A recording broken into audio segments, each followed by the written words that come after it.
Ini gedungnya, ini gedung akwatnya, ini kamarnya, ini kelasnya, ini lapangannya, dan ini liputan selengkapnya. Assalamualaikum Ustaz. Waalaikumsalam warahmatullahi wabarakatuh. Alhamdulillah.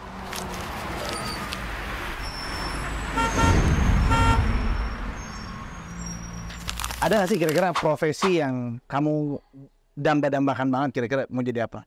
Dosen UIM. Dosen UIM, teman-teman. Ini jawaban dari Ahmad Fairuz, kelas 8 Pondok Pesantren Rahmatika Al-Athari.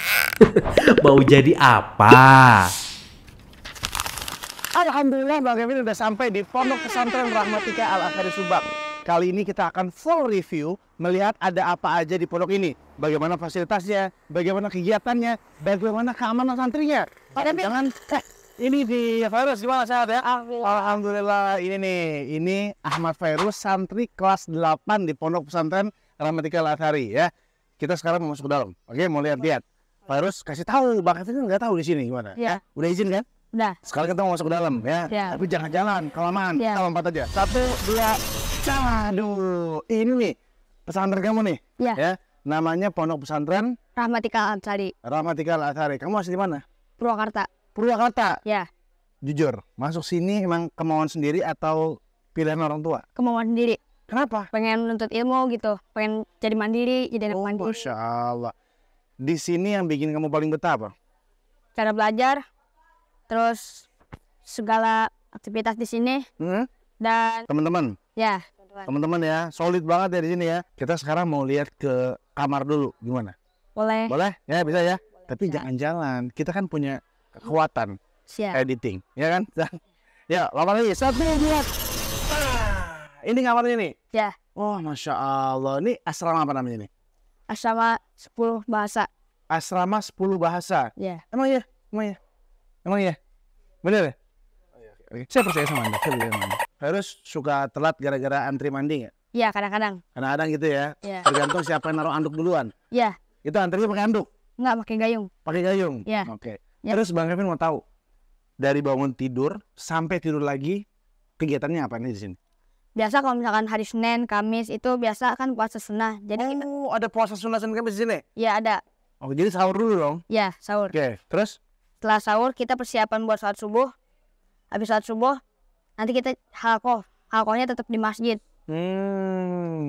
Jadi sahur, persiapan nunggu subuh di masjid. Ya, Setelah itu sholat subuh terus halaqah. halaqah lagi. Ya, Waduh, ngantuk nggak tuh? ngantuk sih. Ya, tapi gimana? Tapi dilawan ya sebisa Iya. mungkin ya. Oke. Setelah itu kegiatan setelah halaqah subuh adalah Persiapan mandi. ada yang nggak puasa juga kan? Ya, Ada ada. yang nggak puasa. Tapi boleh nggak puasa? Apa puasa wajib semua? Enggak, kan sunnah. Oh iya benar. Terus kemudian berarti ada yang sarapan, ada yang puasa ya? Ya. Kebanyakan mungkin puasa gitu lah ya pasti ya. Ya, Setelah itu persiapan sekolah. ya. Sekolah masuk jam Jam 7. 7 Ya, sampai jam 12.15. sholat zuhur. Ya. Setelah itu lanjut lagi. Kalau habis sholat zuhur kita makan siang. Ya. Nah, setelah makan siang kita bakalan tidur siang maksudnya. Oh, ada tidur siangnya. Ada. Ntar 12 sampai malam dong. Enggak. Enggak, sampai jam berapa? Sampai jam 3. Sampai jam 3. Ya, Setelah itu sholat asar. habis asar. Halaqah lagi. Oh, jadi sekolah cuman jam 7 sampai jam setengah 1. Ya, Kayak gitu ya? ya. Singkat juga ya. Singkat Iya. juga ya, Masya Allah. Terus kemudian halaqah pada asar. Ya, Selesai halaqah pada asar, persiapan maghrib. ya, Mandi-mandi lagi tuh. ya. Ya. Terus ada yang nyelak-nyelak antrian itu pasti ya. Pasti. Siapa sih yang sering nyelak? Gelpin. Hah? Gelpin. Kevin? Gelpin. Gelpin? Ya. Mana Gelpin? Anda nyelak-nyelak Anda ya. Oke. Ya. Biasa itu sama teman kan. Persiapan maghrib. Ya. Mandi-mandi segala macam. Ya. Selesai maghrib. Makan Oke. malam. Oke. Oh, berarti makan malamnya habis maghrib. Ya. Habis itu kemudian isya. Setelah isya Setelah isya ya BM atau belajar malam. belajar malam. Belajar apa tuh kalau boleh tahu?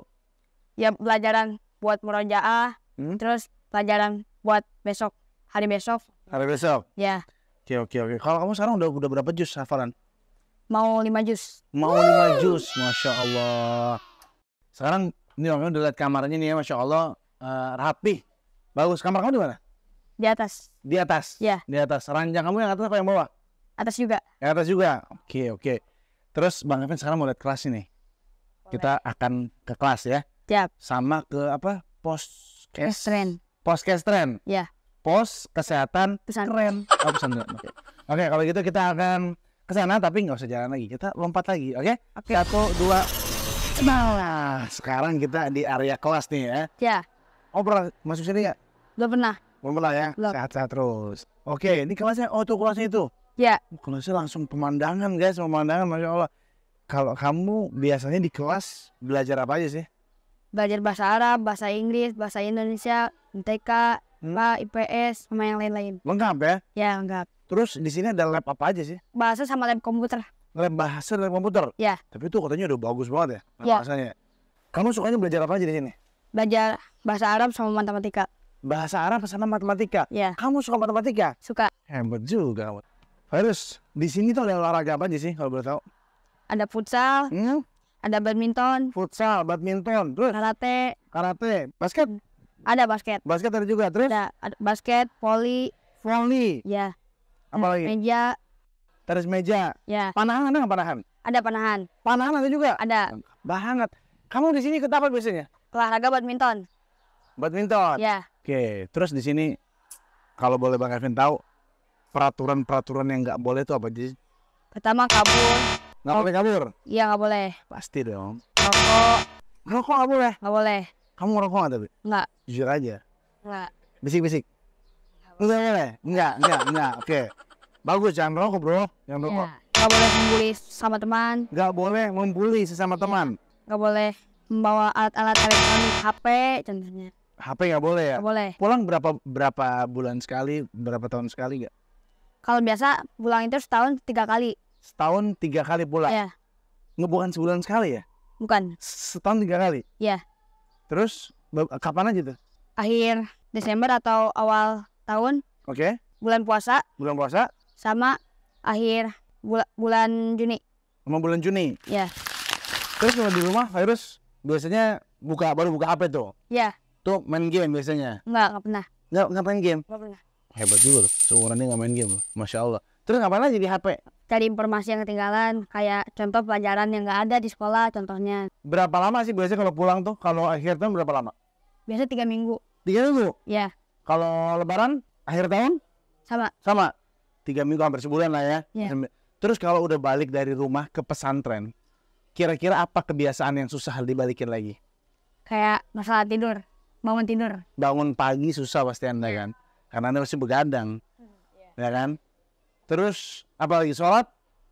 Sholat, alhamdulillah nggak susah. Iya, karena kan wajib di rumah pasti dong. Tenang aja, saya tahu. Harusnya di sini biasa bahasa Arab. Ya, Terus pulang ke rumah kan nggak pakai bahasa Arab. Balik ke pondok lagi, susah nggak pakai bahasa Arab lagi? nggak. Langsung ya bisa ya? Bisa. Satset ya? Iya. Masya Allah. Oke, ada nggak sih kira-kira profesi yang kamu damba-dambakan banget kira-kira mau jadi apa? Dosen UIM.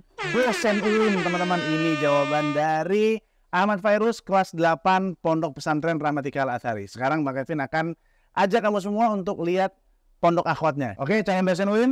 Terima kasih banyak. Syukran, jazakallahu khairan. Assalamualaikum warahmatullahi wabarakatuh. Sudah.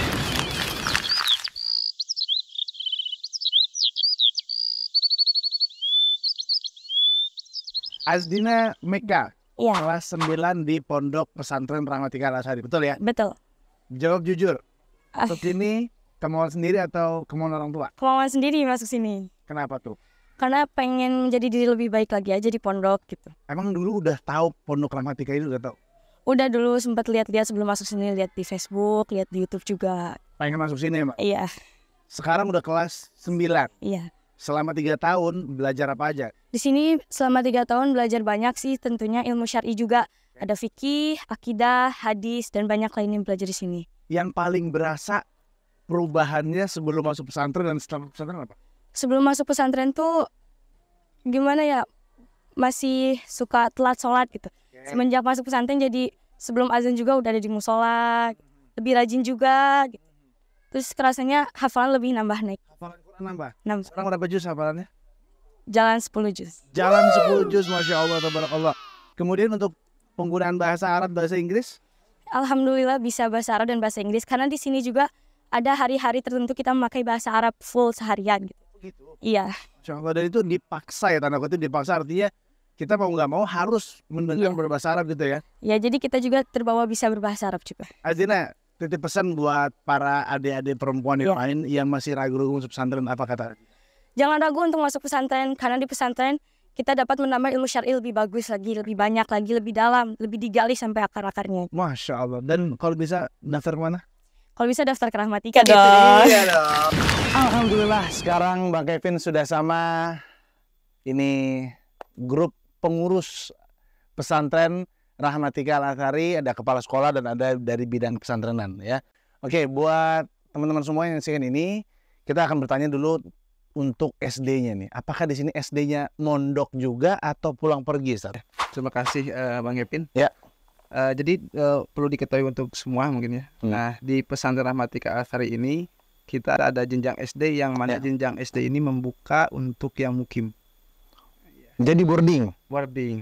sejak kelas? Nah, untuk yang mukim ini sejak kelas 4 dimulainya. Sejak kelas 4. Tuh. Kalau 1, 2, 3 berarti pulang pergi? Ya, masih pulang pergi bagi warga sekitar. Bagi warga sekitar, oke. Kalau yang mukim di kelas 4, nanti kita juga alhamdulillah Bang Kevin dari SD ini udah dari wilayah yang jauh seperti Tangerang, Jakarta juga ada itu. Oke. Kalau SD ini target pembelajaran ketika tamat SD ntar seperti apa, Sat? Pertama dari diniyah, anak-anak dibekali ilmu-ilmu dasar agama, Oke. khususnya tauhidnya, Oke. seperti itu. Kemudian adab Islamnya Oke. dan hafalan. Untuk Hafalan. sendiri 1 tahunnya 1 juz untuk anak SD ini. Jadi kalau Oke. misalkan 3 tahun mondok itu udah dapat 3 juz insya Allah. Dapat 3 juz ya. Iya. Kalau dari 1, 2, 3 udah ada hafalan belum? Udah, cuman itu lebih fokus di hafalannya di surat-surat pendek di Oke. 10 seperti itu. Oke. Jadi secara umum untuk SD itu sebenarnya lebih kepada adab, Ada pengenalan akidah betul. sama Al-Quran. Mungkin tahsin dulu, Sat ya? Ya tahsin juga ada. Diperbaiki dulu tahsinnya, baru setelah itu masuk ke ranah hafalan. Atau sambil, Ustaz? Kalau untuk SD ini di bersama ya sambil. Disambil ya. Jadi tahsin diperbaiki juga sambil diperdengarkan hafal-hafal gitu, Ustaz. Model telaki. Mudah talaki. Siap, Ustaz. Oke, kita balik ke SMP-nya nih. Pemirsa, sehat ya? Alhamdulillah. Alhamdulillah. Ustaz, kalau capaian pembelajaran di SMP kira-kira sejauh apa sih, Ustaz, targetnya? Ya, untuk di SMP karena kita terintegrasi ya antara SD, SMP, SMA. Untuk SMP sendiri untuk yang lulusan SD yang ke SMP, maka dari segi kurikulum diniyahnya itu bersambung gitu ya, Oke. naik tingkat. Oke. Kemudian untuk tahfiznya, kalau di SD lulusan SD masuk SMP maka dia melanjutkan. Oke. Bisa juga mengulang dengan pemantapan makhraj tajwidnya. Oke, kalau yang tadi dari SD umum, SD negeri di Jakarta misalnya, atau SD yang elit lah gitu, masuk ke sini, tahu-tahu teman-teman udah pada bisa bahasa Arab, udah bisa baca Quran, itu gimana ntar? Minder nggak, Zat? Ya, untuk anak-anak yang dari sekolah umum, ya memang banyak orang tua yang mendaftarkan ke sini gitu ya. Ini anak saya dari sekolah umum. Iya. Gimana nih? Apakah bisa mengejar? Nah, di sini insya Allah di tahun pertama atau di semester pertama itu kita bekali dulu mereka dari ilmu-ilmu yang dasar tadi. Tahfiz Al-Qur'annya, makhraj tajwidnya itu kita supaya mereka lancar dulu. Oke. Baca Al-Qur'annya. Untuk bahasa Arab juga karena di SMP itu kan tidak terlalu aktif ya bahasa Arab. Termasuk di kelas itu tidak terlalu bahasa pengantarnya itu belum terlalu aktif. Maka dasar-dasarnya itu kita kuatkan dulu. Baik. Bukunya, sorotnya, tapi dasar gitu ya. Iya. Jadi insya Allah mereka bisa mengikuti. Selesai sanawiyah diharapkan bisa lancar berbahasa Arab atau gimana, Zat? Ya, untuk lulus di SMP nanti targetnya karena target tahfiz Al-Quran itu 1 semester 1 juz. Wajib. Berarti kalau 3 semester berarti 6 juz. Oke. Itu dari tahfiz Al-Qurannya. Untuk bahasa Arabnya nanti diharapkan siswa bisa aktif tentu ya. Itu harapan kami, siswa bisa aktif dalam berbicara bahasa Arab. Dengan tentu dengan kaidah yang benar ya. Iya. Nggak asbun, Ustaz ya? Iya, betul. Tidak Dan asbun. kita ajarkan mereka bahasa yang bahasa fusa gitu. Oke. Amiyah. Bukan amiyahnya, agar ketika nanti ketemu sama Syekh juga lebih santun ngomongnya. Mereka sudah bisa paham apa yang dibicarakan Syekh. Oke, Kita kan juga bicarakan nanti terkait dengan kendala-kendala pengajaran dan pengasuhan, tapi nanti sama pihak pesantren Ustadz ya. Kita sekarang beralih dulu ke Kepala Sekolah SMA Ustadz Agus Ustadz ya. Untuk tingkatan SMA Ustadz, ini Ustadz berhadapan dengan remaja-remaja, ikhwan dan akhwat tadi Ustadz ya. Ini kesulitan apa yang dihadapi? Kadang kan nggak semuanya dari pesantren kan. Ada yang dari pesantren luar mungkin, ada yang dari sini, ada yang dari sekolah umum lagi. Nah itu kira-kira gimana tantangannya Ustadz? Nah, ini tantangannya bagi kita ya. Nah, maka sebetulnya kita ada semacam program ya, yang mungkin nanti karena ketika masuk pun kita seleksikan, nah, nanti kita petakan tuh, gitu kan, petakan mana yang dari umum, ya kan, mana yang mungkin dari lulusan pesantren, nah sehingga nanti treatmentnya berbeda. Gitu. Untuk pembiasaan di tahun pertama mungkin. Tahun pertama karena kita kan tahu ya kata tadi banyak ya, sehingga kita nanti katakanlah kelaskan nanti gitu. Nah yang harus ada sentuhan awal dasar, mana yang lanjutan dan seterusnya nanti kita siapkan seperti itu. Betul. Supaya nanti yang awal itu bisa mengikuti nanti. Iya. Yang saya pahami juga Ustadz, kadang-kadang orang tua ini menaruh harapan terlalu besar pada sekolah. Saya anak ini nggak diajarin sholat bahkan sama sekali di rumah, dimasukkan pesantren.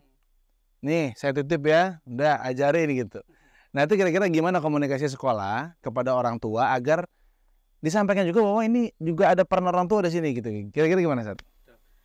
Nah di kita sebetulnya kita sudah arahkan ya, anak-anak kan pasti dilatih tadi terkait sholat dan seterusnya. Bahkan nanti di pesantrenan juga ada kegiatan harian yang kita biasakan, programnya dijalankan oleh santri. Nah ini pun diketahui oleh orang tua santri. Awal kegiatannya kita sampaikan juga. Ini ada komunikasi Ustadz ya? Ini kegiatan di kegiatan pesantren, baik ke pesantrenan, ke sekolahan seperti ini kita sampaikan.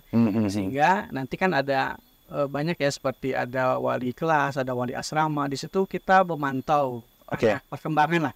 Kita catat. Nah ketika ada sesuatu hal kita komunikasi insya Allah dengan para orang tua, dan bahkan kita ada grup untuk ke tiap kelas atau tiap asrama, sehingga komunikasi insya Allah nanti bisa disampaikan di sana.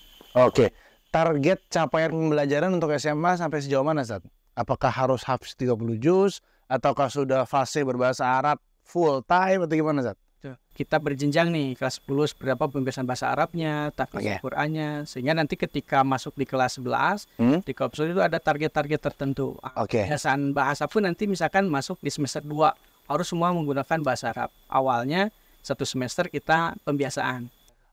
Ini Ustadz untuk SD, SMP dan SMA tinggal laki-laki sama laki-laki, perempuan sama perempuan, tentu nggak lepas dari senggol-senggolan, ya nggak Ustadz? Ya, udah tinggal berasrama pasti energi banyak tersimpan, senggol dikit orang marah. Nah kayak sekarang Anda mau tanya nih Ustadz kepada pihak pengasuhan pesantren ya, bagaimana cara menghandle atau mencegah bahkan adanya kekerasan, pembulian atau kenakalan-kenakalan remaja. Silakan Ustadz. Jadi setiap masa di kehidupan kita memang nggak pernah lepas dari yang namanya masalah.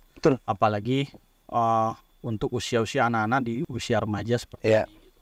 Nah mereka dengan sifat dan karakteristik yang heterogen, mungkin dia akan segala macam akan menunjukkan bahwa dialah yang paling hebat atau betul. Nah sehingga banyak pencegahan yang kita lakukan. Salah satu yang paling utama di kami ini, pengasuhan dan kesantrian memiliki asas kekeluargaan. Artinya setiap seluruh masalah kita selesaikan berdasarkan asas tersebut. Nah, misal contoh konkretnya tadi sebagaimana disampaikan sama kepala sekolah SMA bahwa kita sangat menghadirkan peran orang tua di sini. Jadi ada masalah atau apapun itu kita komunikasikan. Walaupun sebelum dengan orang tua, nah kita ini Bang Kevin setiap santri setiap 1 minggu ada 2 kali pertemuan langsung dengan wali asrama. Disitulah seluruh santri curhat, kupas tuntas segala macam masalah yang ada terjadi di asrama itu. Nah, jadi sehingga disitulah pencegahan dini dari kita sendiri. Kalau sudah terjadi misalnya, baik itu pembulian atau kenakalan-kenakalan lain, misalnya mungkin ada santri yang merokok, ada santri yang tipis-tipis kirim surat kan gitu misalnya gitu. Nah itu kira-kira hukuman yang diberikan pesantren seperti apa, Ustaz? Jadi tadi kembali lagi pada asas kekeluargaan. Jadi kita ada reward and punishment. Bagaimana dari sisi hukuman dan ada juga sisi penghargaan dari kita. Nah, khusus bagi santri-santri yang tadi mengalami kondisi yang sama Kevin disampaikan, kita ada 3 kelas setidaknya. Jadi ada pelanggaran ringan, sedang dan berat. Nah, untuk kategori ringan pun ada. Jadi kita menerapkan sistem poin-poin. Di kita ini setiap anak yang masuk ke Rahmatika memiliki poin 100. 100 poin. Nah, disitulah ada misalnya kelas-kelasnya untuk pelanggaran ringan seperti apa. Nah, salah satu misalnya wujud konkretnya adalah untuk pelanggaran ringan kita masih dalam batas nasihat dan hukuman yang mendidik. Nah, misal setoran mufrodat, Bang. Kalimat kata-kata bahasa Arab. Kedua, hafalan Al-Quran, gitu. Sehingga anak-anak terpacu di situ dan dengan hukuman mereka sebenarnya merasa tidak dihukum. Gitu. Secara langsung merasa tidak dihukum. Kedua, pelanggaran sedang. Sedang ini biasanya kita akan agak naik sedikit. Nah, selain tadi mufrodat, setoran hafalan, terus ditambah mungkin ada membersihkan beberapa fasilitas pondok. Sehingga ke fisiknya dia juga kuat. Ke pondok juga ada manfaatnya. Betul. Kalau hukuman berat? Nah, hukuman berat ini biasanya sudah kita masuk pada ranah orang tua. Artinya kita komunikasikan dengan orang tua dan di kami ada surat peringatan 1-3. Gitu. Jadi ketika 1 masih ada poin masih bisa, 2 poin plus coursing, 3 mungkin dikembalikan pada orang tua. Jadi kalau dari tadi saya dengar nggak ada hukuman fisik secara langsung, Ustaz, ya? Kita tidak ada hukuman fisik secara langsung, adanya fisik yang tadi yang yang bersih-bersih. Jadi nggak ada pukulan, nggak ada, Ustaz, ya? Kita tidak ada. Siram air panas nggak ada, ya? Nggak ada. Harusnya ada. Benar enggak ya? Nah, itu untuk sanksi, Bang Kevin. Bagaimana untuk penghargaan? Di kami ini ada beberapa kategori lomba. Lomba tujuannya untuk manfaat pondok lagi sebetulnya. Jadi kebersihan asrama, antar asrama mereka lomba. Kedua juga ada lomba bagaimana cakap-cakap untuk bahasa Arab juga. Nah, ini hadiah penghargaan dari kami bisa sampai uang pembinaan yang diberikan pondok pada santri tersebut. Gitu. Jadi hadiahnya itu uang pembinaan itu untuk nanti santri misalnya mau gunakan untuk misalnya kursus apa untuk yang mendukung. Gitu. Jadi tetap ada perlombaan karena Ustaz paham bahwa jiwa remaja juga termasuk kompetitif, Ustaz, ya. Suka berlomba-lomba, ya, Ustaz, ya. Tadi kebersihan, lomba bahasa Arab, mungkin lomba-lomba yang lain, ya, olahraga juga ada juga, Ustaz, ya. Siap. Saya mau tanya sekarang ke Ustadz Mahardi ini. Ustadz melihat pondok ini, apa keunikannya dibanding pondok yang lain, Ustaz? Alhamdulillah mungkin yang diferensiasinya, yang beda di pondok ini, yang pertama, pondok ini meskipun letaknya di desa, tapi insya Allah sudah diakui secara internasional. Itu betul. Pondok boleh di desa, tapi kualitas internasional. Itu pondok di desa, tapi kualitas internasional. Quote of the day, guys. Masya Allah. Jadi secara kualitasnya kira-kira apa yang paling menonjol, Ustaz, dari sini, Ustaz? Ya, alhamdulillah untuk pesantren Rahmatika Lestari untuk tahun ini alhamdulillah telah mendapatkan muadalah atau penyetaraan dari Universitas Islam Madinah. Alhamdulillah, ya. Jadi artinya punya peluang besar lulusan sini untuk masuk ke Universitas Islam Madinah. Terus kira-kira apa lagi, Ustaz, yang menjadikan ini pondok pesantren yang unik, kemudian juga layak dipertimbangkan bagi para orang tua, Ustaz? Yang pertama untuk lingkungan. Lingkungannya kita nyaman. Di kaki Gunung Burangrang. Sejuk, dingin tidak, panas juga tidak. Kemudian letaknya juga strategis. Di Jakarta juga tidak jauh. Betul. Dari daerah Jawa juga tidak jauh. Dekat dengan jalan provinsi. Yang ketiga, untuk pondok kita alhamdulillah telah mendapatkan legalitas baik dari pemerintah di Departemen Pendidikan Nasional, tadi sudah disampaikan. Kepala sekolah juga mendapatkan izin operasional dari Kementerian Agama. Jadi resmi banget, ya? Ya, resmi. Ketika lulus santri akan mendapatkan 2 ijazah. Ketika lulus sudah mendapatkan jasa pondok dan jasa sekolah. Ustaz, untuk keberadaan sebuah pesantren ini kadang perlu dipertimbangkan kebermanfaatan bagi masyarakat sekitar. Manfaat apa yang diberikan pondok pesantren kepada warga sekitar Subang, Ustaz? Alhamdulillah untuk ada beberapa manfaat ya. Yang pertama dari segi pendidikan dan dakwah. Dari pesantren biasanya mengirimkan para asatidzah guru-guru dan santri untuk terjun dakwah di masyarakat. Oh, Masya Allah. Ada yang mengisi kajian mungkin di beberapa wilayah. Ada yang mengisi khutbah Jumat. Kan ada sampai ke Bekasi sekarang. Waduh, wilayah saya tuh. Bekasi. Iya. Kemudian kita juga ada dakwah sosial. Kemarin ketika mungkin ada bencana, kita sudah mengirimkan tim untuk sana. Kemudian dari sisi ekonomi kita juga ada kerjasama saling menguntungkan dengan masyarakat. Seperti apa, Ustaz? Contohnya laundry. Laundry itu saya lihat tuh. Nah, laundry itu jadi yang kerja itu warga masyarakat sekitar. Oke, kalau yang saya tahu kan beberapa pondok itu nge-vendor gitu misalnya. Jadi artinya ada ibu-ibu yang jadi ibu cuci. Datang ke sini nyuci di rumah masing-masing. Kalau di sini malah difasilitasi mesin cuci, Ustaz ya? Iya. Oh, Masya Allah ya. Ya, ada kerjasama dengan masyarakat.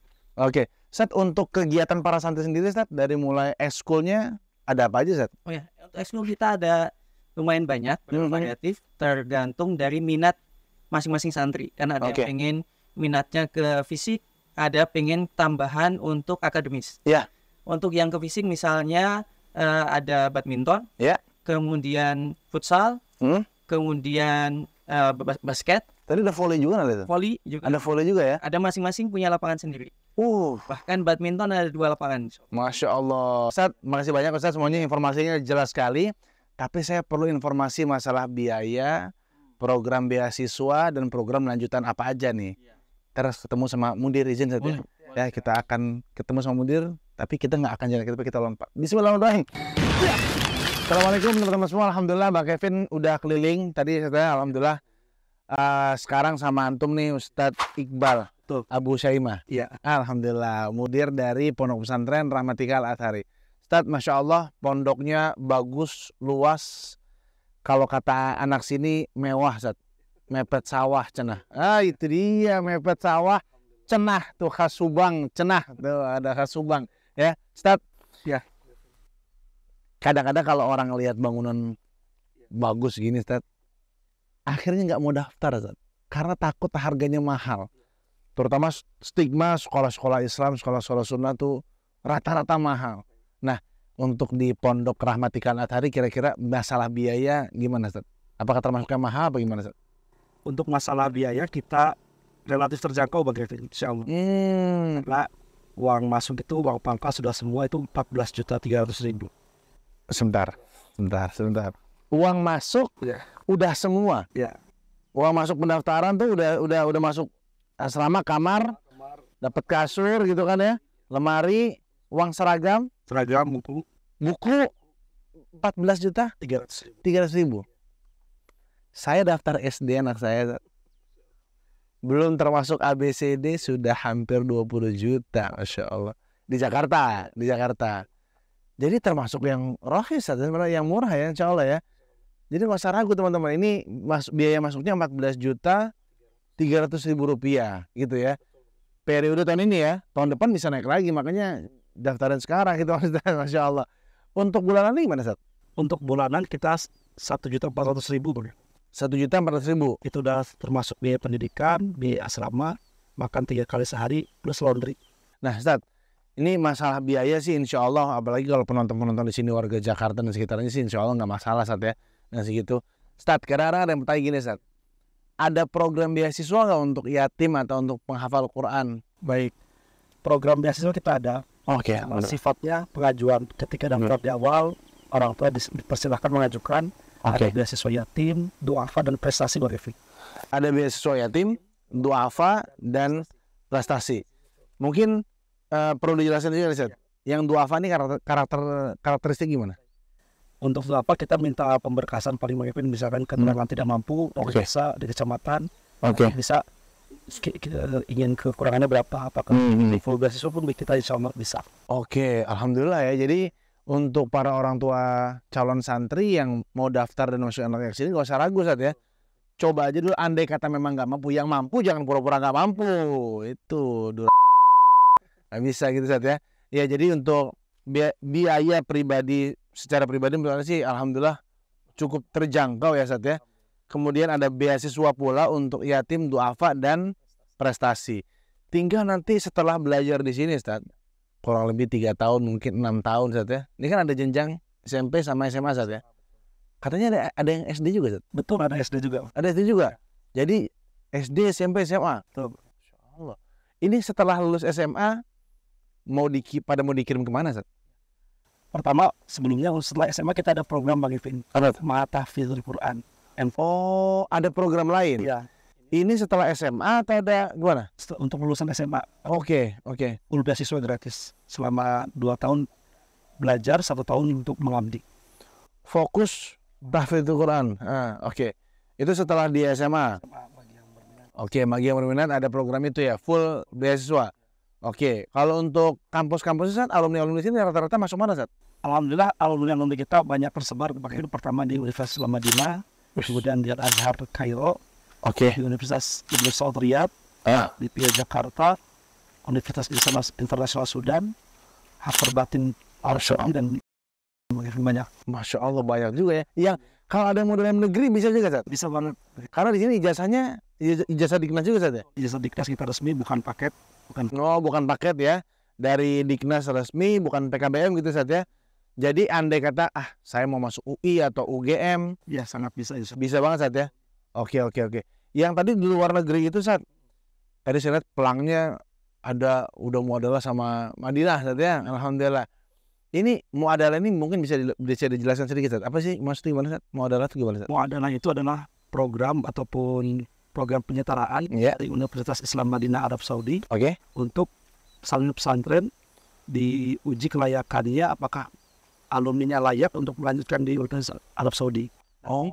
Setiap tahunnya ada kuota dari pesantren kita untuk diterima langsung di Universitas Islam Madinah. Jadi ada kuota untuk pesantren Rahmatika Al-Azhar ini Ustaz. Masya Allah. Itu ya, jadi dari Madinah sudah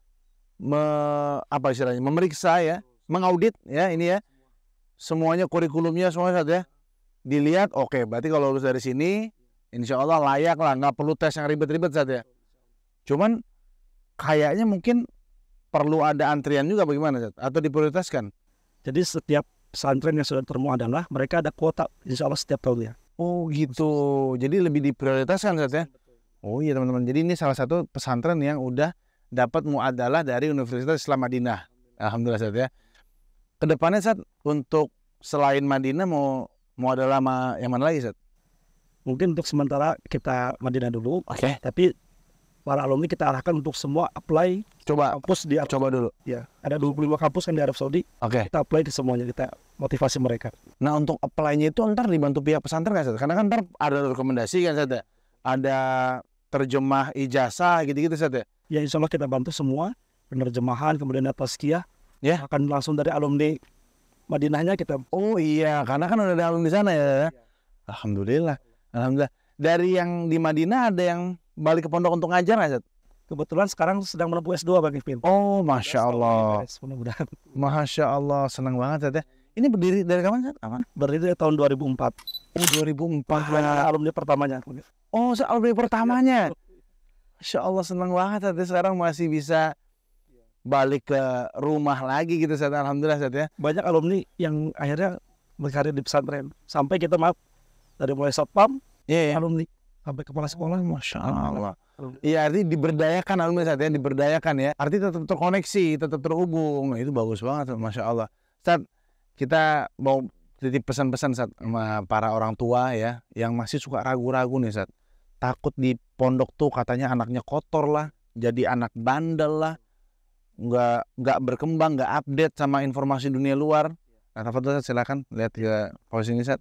Untuk para orang tua Ustaz. Baik, tafadhol. Terima kasih untuk semua orang tua dan para calon santri. Jangan ragu untuk belajar agama di pesantren. Karena walaupun dengan ada kendala, itu adalah bubuk-bubuk dalam perjuangan. Allah Subhanahu wa taala berfirman, "Innama yakhsyallaha min ibadil ulama." Sesungguhnya orang-orang yang takut, hamba-hamba yang takut kepada Allah hanyalah para ulama. Maka belajar di pesantren, belajar agama itu diantara ikhtiar kita untuk menumbuhkan rasa takut kepada Allah Subhanahu wa taala agar menjadi hamba yang bahagia di dunia dan di akhirat. Masya Allah. Jadi jangan takut, jangan ragu. Adapun perbedaan dengan sekolah luar pasti ada Ustaz ya. Terakhir mungkin Ustaz, apakah di pesantren ini hanya bisa menjadi ulama aja Ustaz? Oh, tentunya enggak Bang Kevin. Oke. Jadi tagline kita adalah sekolahnya calon ulama dan pemimpin masa depan. Masya Allah, sekolahnya calon ulama dan calon pemimpin masa depan. Iya, artinya menguasai bidang agama juga nggak ketinggalan ilmu dunianya, Ustaz ya. Alhamdulillah. Nanti jadi pengusaha, jadi dokter, mereka akan jadi pribadi-pribadi yang bertakwa karena di dasar ilmu agama. Masya Allah. Itu teman-teman semua ya, insya Allah informasi lebih lengkap silahkan nanti dilihat lagi videonya, diulang-ulang lagi, sebarkan kepada seluruh keluarga agar ini informasi yang baik bisa tersebar, Ustaz ya. Ustaz, syukran, jazakallahu khairan. Ini Ustaz mau berangkat umroh loh, kita tahan-tahan dulu untuk kasih keterangan ini loh, Ustaz. Ustaz, fi amanillah, Ustaz, semoga sehat-sehat dan kabarnya Ustaz insya Allah akan update laporan dari Masjidil Aqsa, Ustaz, insya Allah ya. Kalau emang nanti bisa Allah lancarkan. Demikian teman-teman semua, assalamualaikum warahmatullahi wabarakatuh. Mau jadi apa?